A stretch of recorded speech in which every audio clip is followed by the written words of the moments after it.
Welcome to Friday Wrap Up. This is your boy Eclectic Enigma. I want to apologize to the millions and millions of Friday Wrap Up fans that I have let down. I've been on a little hiatus. I am here now. I am back like roaches. So we're going to get this thing crack-a-lack-a-lacking. And we're going to start it off with your favorite Nilla Please awards. The first reward goes to a man in Youngstown, Ohio. This guy apparently got so high, he called the police to complain about it.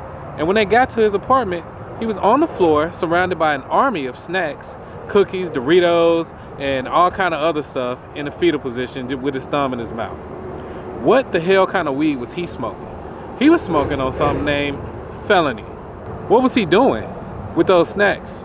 Was he giving them the Braveheart speech? Was he like, they'll take our lives, but they'll never take our freedom?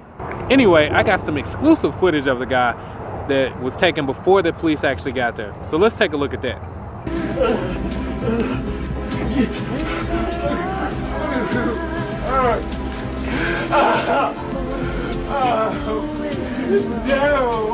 No, please. The next award goes out to two Air France executives that tried to flee a meeting where they were trying to discuss shedding 2,900 jobs. They get the award because they were trying to shed these 2,900 jobs and they were surprised people were pissed about it. So they were running away and they were getting the clothes ripped off of them. And then they tried to hop a fence to get away from everybody. They did it improperly. They were with their non-fence hopping ass. I want to show a video of how to properly hop a fence.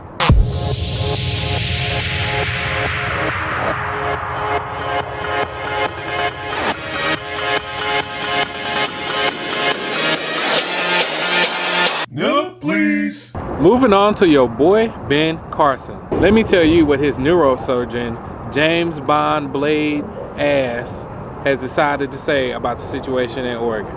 He said if he was confronted by the shooter, that he would confront the shooter and be like, hey, you guys, let's all rush him. And that way he can only shoot maybe one or two of us, but all of us wouldn't die. What the fuck is this, Pokemon? I can see you using a child as a little shield to protect you from the bullets, but I can also see you in the corner with your thumb in your mouth crying like a little bitch. But I definitely couldn't see you rushing a shooter that had a gun pointed at you. In fact, you stated that while you were at Popeyes one time, a gunman approached you and put a gun in your ribs. And you said, I'm not who you want. It's the guy behind the counter. Did you forget about that? I doubt that story really happened. What the hell were you doing at Popeyes anyway? It would be more believable if you said you were at P.F. Chang's or Benihana's. Were you at Popeyes getting a 6-piece for your side piece? You look like you like unseasoned chicken and lemon water. Anyway, I have some footage of what I believe Ben Carson would actually do in a scary situation.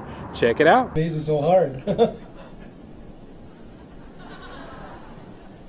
They get so narrow at the bottom.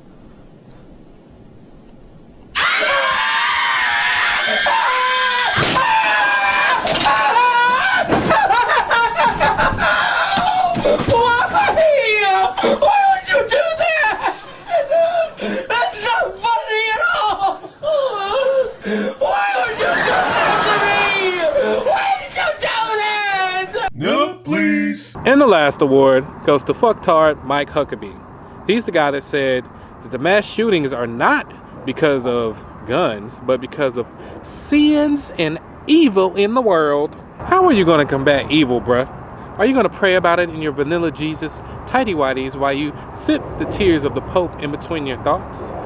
Or do you have a vanilla Jesus cape that you put on and you fight this evil sin crime like you're Batman? Sin and evil could be the cause of some of the mass shootings that have happened, but you can't have a mass shooting without guns, right? No, please. Now on to some real news. There was a 12-year-old boy that was suspended from a Catholic school because he was in a staring contest and scared a girl that he was staring at. His parents fought it, took it to court, and the court upheld the suspension. And all he was doing was staring. Now, it's funny because the other girl was pouring milk on other people's food, and she didn't get suspended for anything, but he was suspended for staring and scaring this little girl. It is 2015, right? I vote we pick at the school and we stand in front of it and we chant, "We shall overcome." Because it's time out for asking questions like, what are we gonna do now? It's 2015, people. What do you think about that situation?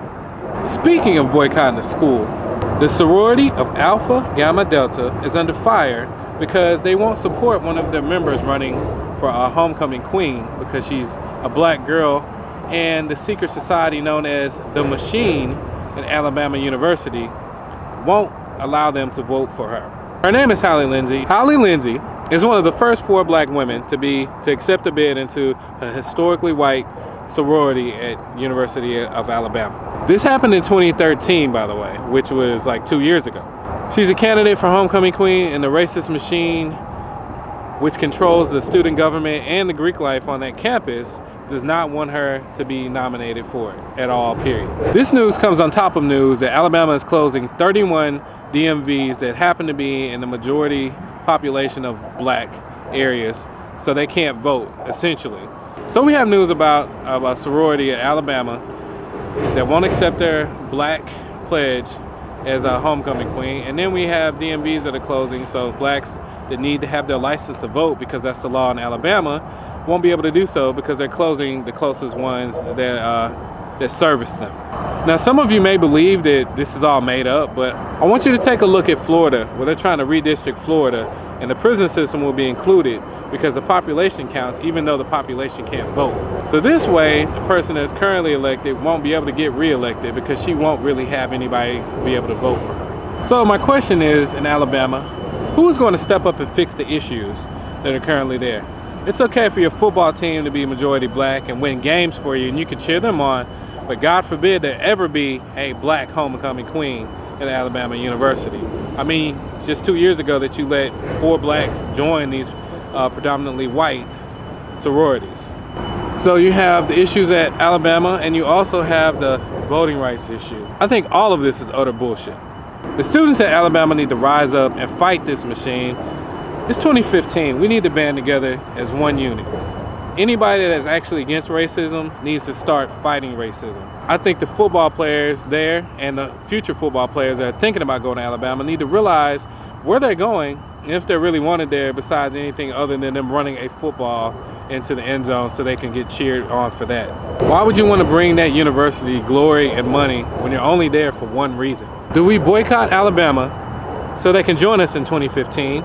Or do we continue to yell "Roll Tide" for a university that has many deep racial issues that the faculty and staff and some of the students seem not to care about? I won't stand for it. I think people of all colors, black, white, brown, yellow, blue, green, purple, whatever, need to stand together and fight the machine in Alabama and the DMV closings. We all need to come together for a change. But the question is, will we? This is what I submit to you. Do we try to move forward and progress as a nation, or do we continue on this downward spiral? That's Friday Wrap Up. This is your boy. I got questions. I asked you guys. Please, let's talk about it and see what we can do to fight the power. Peace out.